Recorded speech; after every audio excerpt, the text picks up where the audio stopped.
Hello साथियों, कैसे हो आप सभी। मैं अरविंद्र एक बार फिर से आप सभी साथियों का अपने परिवार हर क्लासेस 24 में आपका स्वागत करता हूं। आज बात करेंगे आपकी बहुत ही महत्वपूर्ण जो आपके लिए मतलब चिंता हो रही है उसके बारे में कि जितने भी साथी आरआरबी जेई की तैयारी कर रहे हैं वो इस चिंता में कि हमारी मतलब आरआरबी जेई की वैकेंसी कब आएगी। तो आपको जानकारी दे दें कि आपकी आरआरबी जेई की वैकेंसी आने की कब कब की संभावना है। तो आपको बता दें कि सबसे पहले आपकी आरआरबी एनटीपीसी की आई थी। किसकी? आरआरबी एनटीपीसी की वैकेंसी आई थी, ग्रेजुएट और अंडर ग्रेजुएट दोनों की। उसके बाद फिर आपकी आई थी आरआरबी ग्रुप डी की। किसकी? आरआरबी ग्रुप डी की वैकेंसी आई थी। उसके बाद फिर आपकी ये आई थी पैरामेडिकल वाली, जो आपकी आरआरबी पैरामेडिकल की ये वैकेंसी आई थी।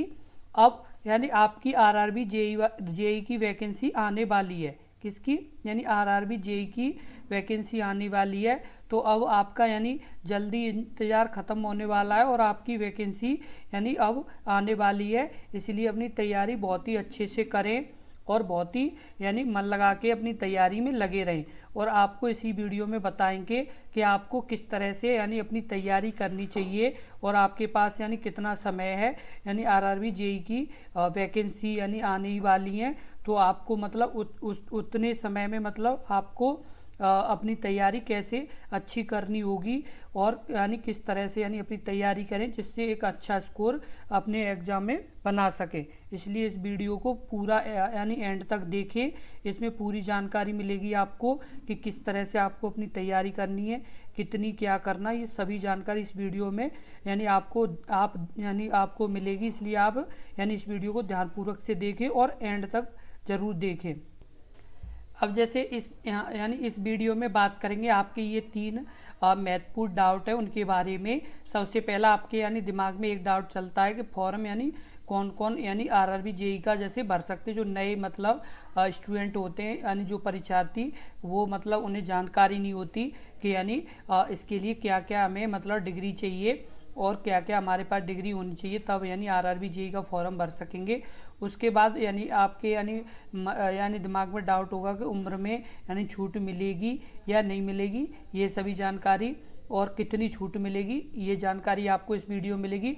उसके बाद आवेदन कब तक जैसे भरे जाएंगे और कब से मतलब ये आवेदन की भरने की संभावना है, ये तीनों जानकारी आपको इस वीडियो में मिलेगी। इसलिए इस वीडियो को एंड तक आप ज़रूर देखें। अब जैसे बात कर लें आरआरबी जेई की क्वालिफ़िकेशन के बारे में कि आरआरबी जेई की क्वालिफ़िकेशन कितनी क्या होनी चाहिए। तो आपकी जूनियर इंजीनियर की जो वैकेंसी है उसके लिए आपको डिप्लोमा बीई और BTech in the respective discipline from a recognise university institute, आपके पास बीई या बीटेक आपके पास डिग्री होनी चाहिए, आप तभी आप जूनियर इंजीनियर का फॉर्म भर पाएंगे। उसके बाद जूनियर इंजीनियर इंफॉर्मेशन टेक्नोलॉजी, इसका आपके पास डिप्लोमा होना चाहिए बीई और BTech in the relative discipline और रिकॉग्नाइज यूनिवर्सिटी, आपके पास इसके लिए भी बीटेक होनी चाहिए। उसके बाद डिपोर्ट मटेरियल सुपरिटेंडेंट, आपके लिए इसके लिए भी बीई बीटेक और बीएससी पीजीडीसीए बीसीए और इन द कंप्यूटर साइंस या आईटी, ये आपके पास होनी चाहिए। उसके बाद जैसे केमिकल मेटलर्जिकल असिस्टेंट के लिए आपका BSc with physics and chemistry from a recognise university, ये इससे आप मतलब फिजिक्स और केमिस्ट्री से आप बीएससी किए हों तभी आप इसमें फॉर्म भर पाएंगे। ये आपका सबसे पहला जो डाउट था वो इसमें आपका ख़त्म हो चुका होगा कि आप मतलब जो अलग अलग वैकेंसी हैं, जैसे अलग अलग जो पोस्ट हैं इसमें, वो मतलब आपके पास उसके लिए क्या क्या डिग्री होनी चाहिए। तो आपको ये सभी डिग्री इनमें से जो भी आपकी, जैसे आप जूनियर इंजीनियर में डालना चाहते हैं फॉर्म, तो आपको बीई या बीटेक होना चाहिए। और जूनियर इंजीनियरिंग के इंफॉर्मेशन के लिए भी बी टेक, और डिपोर्ट मटेरियल के लिए भी आपके पास बी टेक या बीएससी या पीजीडीसी या बीसीए होना चाहिए। उसका केमिकल यानी मेटलर्जिकल के लिए बीएससी फिजिक्स और केमिस्ट्री के साथ आपकी होनी चाहिए। अब जैसे बात कर लेते हैं जैसे कैटेगरी जो आपकी यानी पहले जो वैकेंसी आई थी उनका क्रम के मतलब कौन सी पहले यानी जो अभी तक जैसे वैकेंसी आ चुकी हैं उसके बारे में। जैसे आपकी अब जैसे बात कर लेते हैं आपकी जो वैकेंसी अभी तक आ चुकी है उसके बारे में। आपकी जैसे जो असिस्टेंट लोको पायलट की थी उसकी यानी जनवरी टू मार्च तक जो आने की संभावना थी वो वैकेंसी आपकी आ चुकी है। उसके बाद टेक्नीशियन की अप्रैल टू जून तक थी, वो भी आपकी आ चुकी है। उसके बाद जुलाई टू सितंबर जैसे एनटीपीसी ग्रेजुएट और एनटीपीसी अंडर ग्रेजुएट और आपकी जूनियर इंजीनियर और depot material supplements and paramedical और आपकी यानी पैरामेडिकल की भी आ चुकी हैं। केवल अब आपकी रह गई हैं जूनियर इंजीनियर डिपोर्ट की, मटेरियल सुपरिटेंडेंट की और एंड केमिकल मेटलर्जिकल असिस्टेंट की। ये आपकी यानी इस हिसाब से मतलब जल्द ही आपकी यानी वैकेंसी ये आने वाली है आरआरबी जेई की। तो आपका यानी जल्दी इंतज़ार ख़त्म होने वाला है। तो आप अपनी तैयारी बहुत ही अच्छे से करें और आप अपनी यानी मन लगा के तैयारी करें, क्योंकि अब आपकी ये भी वैकेंसी आरआरबी जेई की आने वाली जल्द ही, जो समय लग रहा है वही लग रहा है और जल्दी आपकी ये वैकेंसी आने वाली है। अब जैसे बात कर लेते हैं आरआरबी जेई की एज एंड सैलरी के बारे में। जैसे सभी जैसे नए जो परीक्षार्थी होते हैं उनके माइंड में ये चलता है कि यानी इसके लिए एज कितनी यानी मांगी जाती है, कितनी से लेके कितने तक। तो ये इसमें आपको बता दें जैसे जूनियर इंजीनियर और डिपोर्ट मटेरियल सुपरिटेंडेंट, उसके बाद junior engineer information technology and chemical and metrological assistant के लिए 18 से 33 वर्ष यानी एज होनी चाहिए। यानी आप 18 से 33 वर्ष की एज तक इसमें फॉर्म भर सकते हैं। अब बात कर लेते हैं आरआरबी जेई की सैलरी के बारे में। इसमें जैसे जो पे स्केल होता है वो आपका 35,400 से लेके 1,12,400 तक रहता है। बेसिक पे जो होता है वो 35,400 होता है और ये जो लेवल ऑफ पे है वो 6 लेवल की यानी ये वैकेंसी है। और इसमें यानी पर्क एंड अलाउंस जैसे HRA, DA, CCA, medical allowance, education allowance और फेस्टिवल बोनस और पेंशन बेनिफिट्स यानी ETC इसमें अलग अलग जैसे आपके होते हैं। तो इसमें मतलब जो आपके ये जैसे HRA, DDA ये सभी इसमें यानी मैंने इसमें ये मिलेंगे। और उसके साथ साथ आपका जो बेसिक पे है वो 35,400 है और जो ये लेवल है ये 6 लेवल की है। और इसमें मतलब जो पे स्केल है वो 35,400 से लेके 1,12,000 तक इसमें यानी सैलरी का पे स्केल है। उसके बाद जैसे आपको बता दें कि 18 से जो 33 वर्ष जैसे इसमें जो एज मतलब मांगी गई है वो एज आपकी यानी इतनी ही जैसे होनी चाहिए, यदि इससे ज़्यादा या कम है तो यदि वही यानी परीक्षार्थी को इसमें जैसे छूट मिल सकती है। जो जैसे कैटेगरी वाइज हैं जैसे OBC या SC या ST या EWS जो मतलब आरआरबी ने यानी एक गाइडलाइन जारी की है उसके हिसाब से ही उन्हें छूट मिल सकती है। अन्यथा 18 से 33 वर्ष ही वाले यानी परीक्षार्थी इसमें फॉर्म भर सकते हैं। उसके बाद जैसे बात कर लें और इसमें आरआरबी जेई 2025 में वैकेंसी कितनी यानी एक्सपेक्टेड यानी वैकेंसी कितनी आ सकती हैं उसकी यानी बात कर लें कि यानी आपकी जो वैकेंसी हो कितनी आ सकती है। अब जैसे आगे बात करेंगे यानी वैकेंसी कितनी एक्सपेक्टेड यानी रह सकती है। आपके माइंड में ये बहुत चल रहा होगा कि यानी इस बार जो वैकेंसी है वो कितनी आएगी या कितनी आने की संभावना है। तो आगे इस बात को ही आपको बताएंगे कि यानी आपकी वैकेंसी कितनी आने की संभावना है। तो इस वीडियो को आगे भी देखते रहें। अब जैसे बात कर लें आपकी जैसे 2024 में जो वैकेंसी आई थी और 2025 में जो वैकेंसी आई थी उसके बारे में।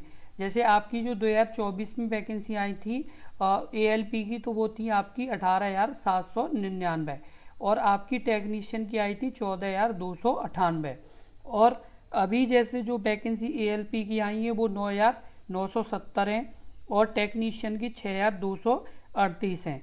तो आपको इससे क्या पता चल रहा है कि 2024 की अपेक्षा 2025 में वैकेंसी कम हुई है। क्या हुआ है, यानी 2024 में जो वैकेंसी आई थी उससे यानी 2025 में जो वैकेंसी आई है वो क्या हुआ है, कम हो गई हैं। उसके बाद जैसे आरपीएफ, एसआई और कांस्टेबल में 4,660 आई थी। उसके बाद जैसे जूनियर इंजीनियर जो 7,951 यानी वैकेंसी आई थी आपकी आरआरबी जेई की। और उसके बाद जैसे आपकी पैरामेडिकल की 1,376 वैकेंसी आई थी। उसके बाद जैसे आरआरबी एनटीपीसी 11,558 आई थी। उसके बाद जैसे आपकी मिनिस्ट्रियल की 1,036 और आपकी उसके बाद जो लेवल फर्स्ट की थी वो 32,438 ये ग्रुप डी की यानी वैकेंसी थी। तो आपको इसमें ये पता चल रहा होगा कि एएलपी की जो 18,799 जो वैकेंसी आई 2024 में वो अब घट करके 9,970 हो चुकी हैं। और टेक्नीशियन की जो 14,298 थी वो अब 6,238 है। इसका मतलब यानी इस बार यानी वैकेंसी कम आने की संभावना है। क्या है, यानी जो आरआरबी जेई की 2024 में या जो पहले वैकेंसी आई थी वो 7,951 थी। तो इससे हो सकता है कि कम ही वैकेंसी आए, इसलिए अपनी तैयारी भी अच्छे से करें, क्योंकि यदि वैकेंसी कम आती हैं तो फॉर्म भी यानी वो ज़्यादा ही पड़ते हैं। और फॉर्म जब ज़्यादा पड़ते हैं तो ऑटोमेटिक यानी आपके यानी जो आपका रिजल्ट है वो हाई जाता है, यानी आपकी जो मेरिट है वो ऑटोमेटिक यानी हाई रहेगी, क्योंकि वैकेंसी कम होगी और फॉर्म तो बहुत सारे पड़ते ही हैं। जब फॉर्म ज़्यादा पड़ते हैं तो आपका यानी स्कोर कार्ड भी अच्छा होना चाहिए, तभी आप यानी सिलेक्शन ले पाएंगे। अब जैसे बात कर लेते हैं आरआरबी जेई का एग्ज़ाम पैटर्न, यानी आरआरबी जेई का यानी जो एग्ज़ाम पैटर्न है वो क्या है। सबसे पहले आपका होगा फर्स्ट स्टेज का कंप्यूटर बेस्ड टेस्ट। उसके बाद होगा सेकंड स्टेज का कंप्यूटर बेस्ड टेस्ट। उसके बाद होगा डॉक्यूमेंट वेरिफिकेशन। उसके बाद होगा मेडिकल एग्जामिनेशन।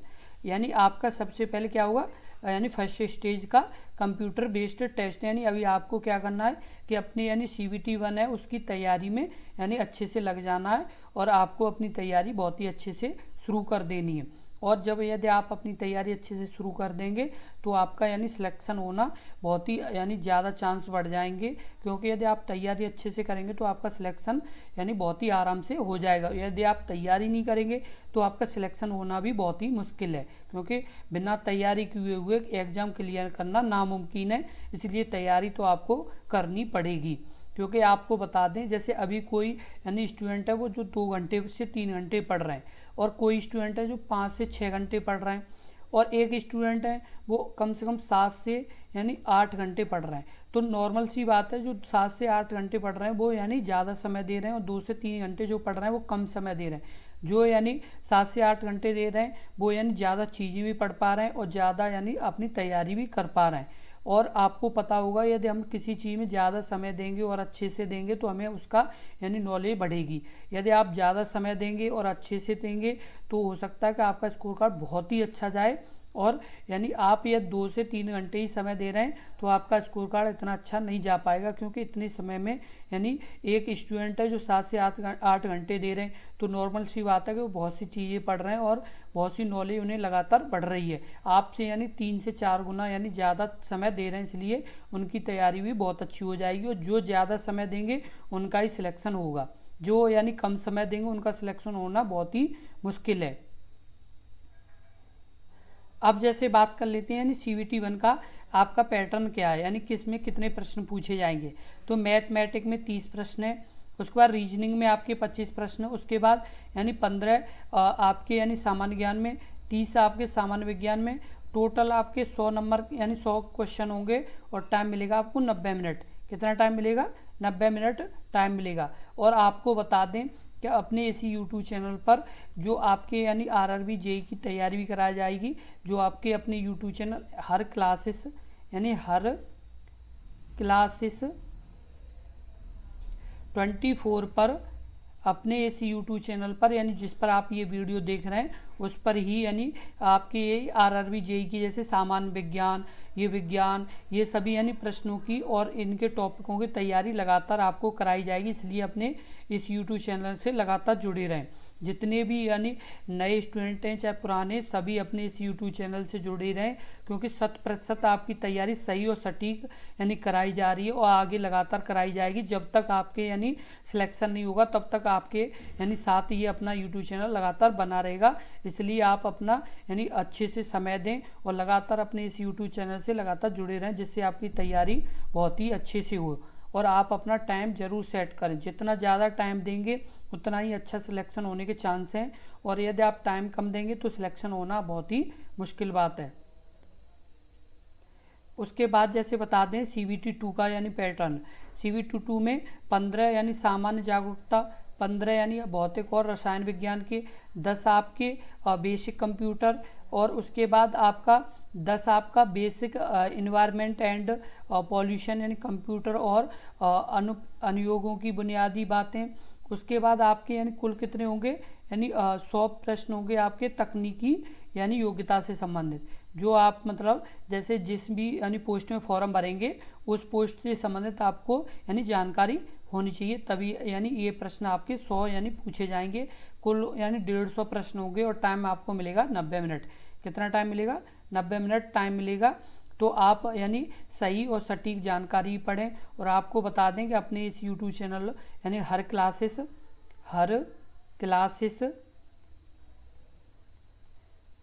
24 पर यानी हर क्लासेस 24 पर आपकी यानी एग्ज़ाम की तैयारी भी कराई जा रही है।